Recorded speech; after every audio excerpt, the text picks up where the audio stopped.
Friends আপনার যদি Airtel payment ব্যাংকের অ্যাকাউন্ট আছে, আপনি যদি 2022-23 সালের দিকে এয়ারটেল পেমেন্ট ব্যাংকে সেভিং অ্যাকাউন্ট মানে নরমাল সেভিং অ্যাকাউন্ট ওপেন করেছিলেন, তো আপনি তখন এয়ারটেল পেমেন্ট ব্যাংকের অ্যাকাউন্টে সুরক্ষা কিছু পেতেন না। তো এয়ারটেল পেমেন্ট ব্যাংক থেকে নতুন একটি আপডেট এসেছে। আপনার যদি নরমাল সেভিং অ্যাকাউন্ট ওপেন করা ছিল, তো আপনি ওই নরমাল সেভিং অ্যাকাউন্টটিকে এখন সুরক্ষা অ্যাকাউন্টে কনভার্ট করে নিতে পারবেন। তো আপনি এয়ারটেল পেমেন্ট ব্যাংকে নরমাল সেভিং অ্যাকাউন্টকে সুরক্ষা অ্যাকাউন্টে কনভার্ট করলে কি কি সুযোগ সুবিধা পাবেন ওটা প্রথমে আমি আপনাদেরকে বলে দিই। তারপর কিভাবে আপনার যে নরমাল সেভিং অ্যাকাউন্টটি আছে তো ওই অ্যাকাউন্টটি কিভাবে সুরক্ষা অ্যাকাউন্টে কনভার্ট করা যায় ওর প্রসেসটি আজকে এই ভিডিওর মাধ্যমে দেখাবো। তো আপনি কি কি সুযোগ সুবিধা পাবেন ওটা প্রথমে আমি আপনাদেরকে দেখিয়ে দিচ্ছি। তো আমি আপনাদেরকে এখানে সাইডে ব্যানারটি লাগিয়ে দিচ্ছি। এখানে দেখতে পাচ্ছেন এয়ারটেল পেমেন্ট ব্যাংক সুরক্ষা সেভিং ব্যাংক অ্যাকাউন্ট। তো এখন যদি কেউ এয়ারটেল পেমেন্ট ব্যাংকে সুরক্ষা অ্যাকাউন্ট ওপেনিং করে তো তাকে 200 টাকা দিয়ে অ্যাকাউন্ট ওপেনিং করতে হবে। তো আপনি যদি সুরক্ষা অ্যাকাউন্ট ওপেন করেন তাহলে আপনি এখানে দেখতে পাচ্ছেন ফ্রি ক্যাশ ডিপোজিট, আপনি ফ্রিতে 50,000 টাকা ক্যাশ ডিপোজিট করতে পারবেন। তারপর ফ্রি ক্যাশ উইথড্রল 50,000 টাকা আপনি ফ্রিতে ক্যাশ উইথড্র করতে পারবেন। তারপর এখানে দেখতে পাচ্ছেন এখানে ব্যানারটি লাগিয়ে রেখেছি, আমি দেখে নিন। এখানে দেখতে পাচ্ছেন পার্সোনাল অ্যাক্সিডেন্ট কভারেজ। যদি আপনার পার্সোনাল অ্যাক্সিডেন্ট কভারেজ মানে যদি আপনার কিছু হয়ে যায়, হঠাৎ যদি আপনার অঘটন কিছু ঘটে যায়, তাহলে আপনার নমিনি যে থাকবে সে তাহলে 5 লাখ টাকা মতন ইন্স্যুরেন্স কভারেজ পেয়ে যাবে। তারপর এখানে পাচ্ছেন হসপিটালি বেনিফিট আপ টু 20,000 টাকা। যদি আপনি নরমাল সেভিং অ্যাকাউন্টটিকে আপনি সুরক্ষা অ্যাকাউন্টে কনভার্ট করেন তাহলে আপনি 20,000 টাকা মতন আপনি সুরক্ষা বেনিফিট পেয়ে যাবেন। নরমাল বেডে থাকলে আপনি 10,000 টাকা এবং আপনি যদি আইসিইউ এ থাকেন 10 দিনে আপনি 20,000 টাকা পেয়ে যাবেন। মানে প্রত্যেক দিন আইসিইউ এ থাকলে 2,000 টাকা করে প্রত্যেক দিন 10 দিনের জন্য। আর যদি আপনি নরমাল বেডে থাকেন তাহলে আপনাকে প্রত্যেক দিন 1,000 টাকা করে 10 দিন 10,000 টাকা আপনাকে কভারেজ দিয়ে দেবে। তারপর এখানে দেখতে পাচ্ছেন earn up to 20 cashback per month. মানে যদি আপনি সুরক্ষা অ্যাকাউন্ট ওপেনিং করেন তাহলে আপনাকে প্রত্যেক মাসে আপনি এয়ারটেল থ্যাঙ্কস অ্যাপ থেকে যদি ট্রানজেকশন করেন তাহলে আপনাকে প্রত্যেক মাসে 20 টাকা করে ক্যাশব্যাক দিয়ে দেবে। আপনাকে মিনিমাম ট্রানজেকশন 200 টাকা করতে হবে, তাহলে আপনি মানে 20 টাকা করে পার মান্থ ক্যাশব্যাক পেয়ে যাবেন। এবং আপনি যদি আদার্স কোনো প্ল্যাটফর্ম থেকে ট্রানজেকশন করেন তাহলে আপনাকে 10 টাকা করে ক্যাশব্যাক দেবে। তারপর আপনার যদি এই যে সুরক্ষা সেভিং অ্যাকাউন্টটি আপনি যদি প্রত্যেক বছরের জন্য রিনিউয়াল করতে চান তাহলে আপনাকে প্রত্যেক বছর 149 টাকা করে আপনাকে রিনিউয়াল চার্জ দিতে হবে। তো আপনি দেখলেন আপনার যদি আগেকার saving account normal saving account ছিল, তো আপনি যদি ওটাকে কনভার্ট করে সুরক্ষাতে করে নেন তাহলে আপনি এই বেনিফিট গুলো পেয়ে যাবেন। তো আপনার যদি নরমাল সেভিং অ্যাকাউন্ট থাকে তাহলে ওই অ্যাকাউন্টটিকে সুরক্ষা অ্যাকাউন্টে কিভাবে কনভার্ট করবেন। তো কনভার্ট করার জন্য আপনি যে কোনো এয়ারটেল বিসি এজেন্টের কাছে চলে যাবেন, ওখান থেকে আপনি কনভার্ট করতে পারবেন। তো আমি আজকে লাইভ প্রুফ দেখিয়ে দিচ্ছি, আমি একজন এয়ারটেল পেমেন্ট ব্যাংকের বিসি এজেন্ট। তো কিভাবে কনভার্ট করা হয় ওর প্রসেসটি আপনাকে লাইভ প্রুফ দেখাচ্ছি। তো চলুন শুরু করা যাক। তো ফ্রেন্ডস, শুরু করার আগে আপনাদের কাছে ছোট্ট একটি রিকোয়েস্ট, যদি এই চ্যানেলে আপনি ফার্স্ট টাইম ভিজিট করছেন তো চ্যানেলটিকে অবশ্যই লাইক শেয়ার সাবস্ক্রাইব করবেন এবং যিনারা চ্যানেলটিকে সাবস্ক্রাইব করে আমাকে সাপোর্ট করছেন ওনাদেরকে অসংখ্য অসংখ্য ধন্যবাদ। তো চলুন শুরু করা যাক। তো আপনার যদি আগেকার এয়ারটেল পেমেন্ট ব্যাংকে নরমাল সেভিং অ্যাকাউন্ট ছিল তো ওই অ্যাকাউন্টটিকে আপনি যদি এখন কনভার্ট করতে চান সুরক্ষা অ্যাকাউন্টে, তো সুরক্ষা অ্যাকাউন্টে কনভার্ট করার জন্য প্রথমে আপনাকে যে কোনো ব্রাউজার ওপেন করে নিতে হবে। আপনি যদি একজন এয়ারটেল পেমেন্ট ব্যাংকে বিসি এজেন্ট হয়ে থাকেন তো আপনার কাছে যদি কোনো কাস্টমার বা গ্রাহক যদি আসেন তো আপনি কি করবেন, আপনি আপনার কম্পিউটারে যে কোনো ব্রাউজার ওপেন করে নেবেন। ওপেন করার পর আপনার কাছে এরকম ইন্টারফেস চলে আসবে। এই ব্রাউজার থেকে আপনাকে আপনার এয়ারটেল তেজ পোর্টাল লগ ইন করতে হবে। আর যদি আপনি আপনার ফোনে করছেন তো আপনি মিত্রা অ্যাপ্লিকেশনটি লগ ইন করে আপনি প্রসেসটি করতে পারবেন। তো আমি আপনাকে দেখিয়ে দিচ্ছি ডেস্কটপে আপনি কিভাবে করবেন। তো আপনি আপনার ব্রাউজারে এয়ারটেল তেজ পোর্টালটি লগ ইন করে নেবেন।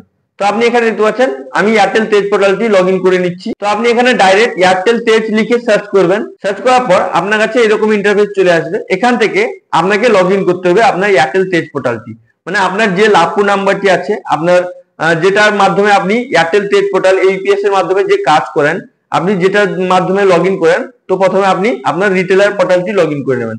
এখানে পাচ্ছেন রিটেলার লেখা আছে, এইখানে ক্লিক করে আপনি আপনার আইডি পাসওয়ার্ড দিয়ে লগ ইন করে নেবেন। লগ ইন করে নেওয়ার পর আপনার কাছে এরকম ইন্টারফেস চলে আসবে, আপনার এয়ারটেল তেজ পোর্টালটি পুরো লগ ইন হয়ে যাবে। এখান থেকে আপনি ব্যালেন্স অ্যাড করতে পারবেন, মানি ট্রান্সফার করতে পারবেন, ক্যাশ উইথড্র করতে পারবেন, এখান থেকে ক্যাশ ড্রপ করতে পারবেন। এগুলোকে আপনি দেখে নেবেন, আপনি জানেন অবশ্যই, আপনি যদি ইউজ করেন তো এইগুলো কি কাজের জন্য ব্যবহার করা হয় আপনি অবশ্যই জানেন। তো আপনি এখানে বলছেন এইপিএস এর সিস্টেম আছে, আপনি আধার এনেবল পেমেন্ট সিস্টেম দিয়ে, মানে কোনো কাস্টমার যদি আপনার কাছে আসে আধার দিয়ে টাকা তুলতে, তো আপনি এখান থেকে টাকাও তুলতে পারবেন। যে টপিকে নিয়ে কথাটা বলছি এখানে দেখতে পাচ্ছেন, আপনার যে আগেকার সেভিং অ্যাকাউন্টটা ছিল আপনি ওই অ্যাকাউন্টটিকে সুরক্ষা অ্যাকাউন্টে কনভার্ট করতে চান, তো ওই অপশনটি নতুন অ্যাড হয়েছে, আপনি এখানে দেখতে পাচ্ছেন। আমি আপনাদেরকে দেখিয়ে দিচ্ছি, এখানে দেখতে পাচ্ছেন আপডেট টু সুরক্ষা, মানে আপনার যে প্রথমে নর্মাল সেভিং অ্যাকাউন্টটি ছিল আপনি আপনার ওই নর্মাল সেভিং অ্যাকাউন্টটি আপনি এখান থেকে সুরক্ষা অ্যাকাউন্টে কনভার্ট করতে পারবেন। তো কনভার্ট করার জন্য আপনি কি করবেন, এখানে ক্লিক করে দেবেন। তো ক্লিক করার পর আপনার কাছে এরকম ইন্টারফেস চলে আসবে, এটাকে আপনি ভালো করে দেখে নেবেন। দেখে নেওয়ার পর আপনি এখানে পাচ্ছেন এন্টার কাস্টমার মোবাইল নাম্বার, মানে আপনার কাছে যে কাস্টমারটি এয়ারটেল পেমেন্ট ব্যাংকে তার আগেকার অ্যাকাউন্টটি আছে ও সুরক্ষা অ্যাকাউন্টে কনভার্ট করতে চায়, ওর এয়ারটেল পেমেন্ট ব্যাংকে যে নাম্বারটি দেওয়া আছে ওই নাম্বারটি আপনাকে এখানে দিতে হবে। তো আপনি কি করবেন, এখানে ওই নাম্বারটি ইনপুট করে দেবেন। নাম্বার ইনপুট করার পর আপনি এখানে পাচ্ছেন সেন্ড ওটিপির অপশন আছে, তো আপনাকে এখানে ক্লিক করতে হবে। তো আপনি কি করবেন, এখানে ক্লিক করে দেবেন। ক্লিক করে দেওয়ার পর একটু লোডিং নেবে, লোডিং নেওয়ার পর আপনার কাছে এরকম ইন্টারফেস চলে আসবে। আসার পর আপনি যে নাম্বারটি দিয়েছেন ওই ফোন নাম্বারে একটি ওয়ান টাইম পাসওয়ার্ড যাবে, ওটিপি যাবে, ওই ওটিপিটা আপনাকে এখানে ইনপুট করতে হবে। ওটিপি ইনপুট করার পর আপনাকে এখানে ভেরিফাই এ ক্লিক করতে হবে। ইনকেস যদি ওটিপি না আসে তাহলে আপনি এখান থেকে রিসেটও করতে পারবেন।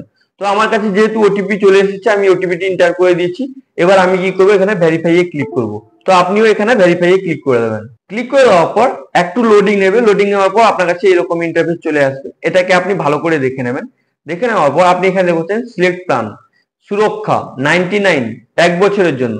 তো আপনার যে আগেকার এয়ারটেল পেমেন্ট ব্যাংকের নর্মাল অ্যাকাউন্টটি ছিল, আপনি যদি এখন আপনার অ্যাকাউন্টটি সুরক্ষায় কনভার্ট করতে চান তাহলে আপনাকে 99 রুপিস প্রথমে দিতে হবে এক বছরের জন্য। তারপর থেকে আপনার রেনুয়াল চার্জ 149 করে প্রত্যেক বছর কেটে নেবে। তো রেনুয়াল চার্জ এই যে কাটবে, আপনাকে প্রত্যেক মাসে 20 টাকা করে ক্যাশব্যাক দিবে আপনি 200 টাকা করে ট্রানজেকশন করলে। এখান থেকে আপনি এই জিনিসটা ভালো করে দেখে নেবেন। এবার আপনি কাস্টমারকে আপনার গ্রাহককে বলেও দেবেন। তারপর আপনি কি করবেন, এখানে সুরক্ষাতে ক্লিক করে দেবেন। ক্লিক করে দেওয়ার পর আপনার কাছে এরকম ইন্টারফেস চলে আসবে, আপনি কি করবেন, হালকা স্ক্রল করে নিচের দিকে চলে আসবেন। আসার পর আপনি এখানে দেখতে পাচ্ছেন আপনাকে কি কি বেনিফিট দেবে ওগুলো সব আপনাকে এখানে দিয়ে দিয়েছে। এখানে পাচ্ছেন বেনিফিট সুরক্ষা, হসপিটাল ক্যাশ 10,000 টাকা, নর্মাল ব্যাটে থাকলে আপনাকে 10 দিনের জন্য প্রত্যেক দিন 1000 টাকা করে দেবে। তারপর এখানে এগুলো সব ক্যাশব্যাক দিবে, যে 20 টাকা করে এটা দিয়েছে। ক্যাশ ডিপোজিট আপনি কত টাকা করে করতে পারবেন ওটা দিয়েছে। এখান থেকে কত টাকা ইন্টারেস্ট পাবেন ওটাও দিয়েছে। এগুলোকে আপনি ভালো করে দেখে নেবেন। দেখে নেওয়ার পর আপনি এখানে দেখবেন প্রসিডের অপশন আছে, তো আপনি কি করবেন, এখানে প্রসিডের অপশনে ক্লিক করে দেবেন।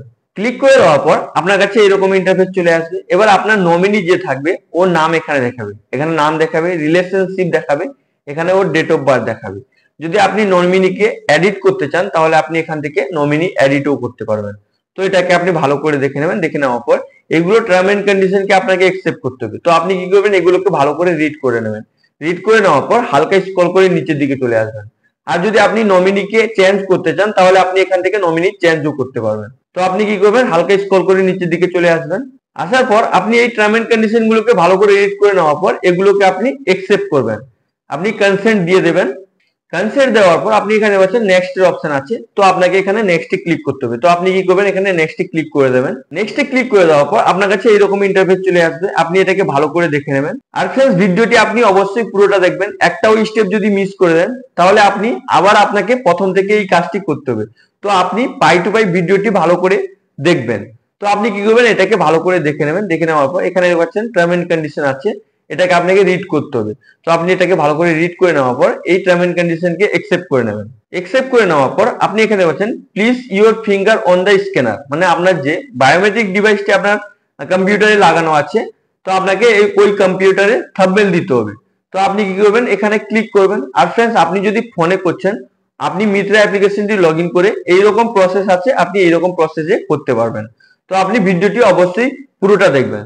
তো আপনি কি করবেন, এখানে ক্লিক করবেন। আপনি যদি কম্পিউটারে করছেন তো এইভাবে আপনি এখানে ক্লিক করে দেবেন। ক্লিক করে দেওয়ার পর আপনার ফিঙ্গারপ্রিন্ট স্ক্যানারে লাইট জ্বলে যাবে। তো আপনি আপনার গ্রাহককে ফিঙ্গারপ্রিন্ট দিতে বলবেন। তো আমি এখানে ফিঙ্গারপ্রিন্টটি দিয়ে দিচ্ছি। তো ফিঙ্গারপ্রিন্টটি দেওয়ার পর আপনার কাছে এরকম ইন্টারফেস চলে আসবে। এবার আপনাকে এখানে আপনার এমপিনটি দিতে হবে। তো আপনি এখানে এমপিনটি দিয়ে এখানে ভেরিফাই করে দেবেন। ভেরিফাই ক্লিক করার পর একটু লোডিং নেবে। লোডিং নেওয়ার পর আপনার কাছে এরকম ইন্টারফেস চলে আসবে। আপনি এখানে পাচ্ছেন your request for activation of সুরক্ষা প্ল্যান ফর নাম্বার দেখাবে হ্যাজ বিন সাবমিট সাকসেসফুলি, মানে আপনি যে আপনার আগেকার সেভিং অ্যাকাউন্টটি ছিল ওই অ্যাকাউন্টটি যে আপনি সুরক্ষা অ্যাকাউন্টে কনভার্ট করেছেন ওটা সাকসেসফুলি আপনার সাবমিট হয়ে গেছে। এখানে আপনাকে দেখাচ্ছে আপনি কি কি বেনিফিট পাবেন, এগুলো সব এখানে দেখাবে। তো ফ্রেন্ডস, এইভাবে আপনি আপনার যে আগেকার নর্মাল সেভিং অ্যাকাউন্ট ছিল ওই অ্যাকাউন্টটিকে আপনি সুরক্ষা অ্যাকাউন্টে কনভার্ট করতে পারবেন। আই হোপ ভিডিওটি আপনাকে খুবই ভালো লেগেছে। যদি আপনাকে ভিডিওটি ভালো লেগে থাকে তাহলে অবশ্যই ভিডিওটিকে লাইক শেয়ার সাবস্ক্রাইব করতে ভুলবেন না। আর যারা চ্যানেলটিকে সাবস্ক্রাইব করে আমাকে সাপোর্ট করছেন ওনাদেরকে অসংখ্য অসংখ্য ধন্যবাদ। Thank you friends.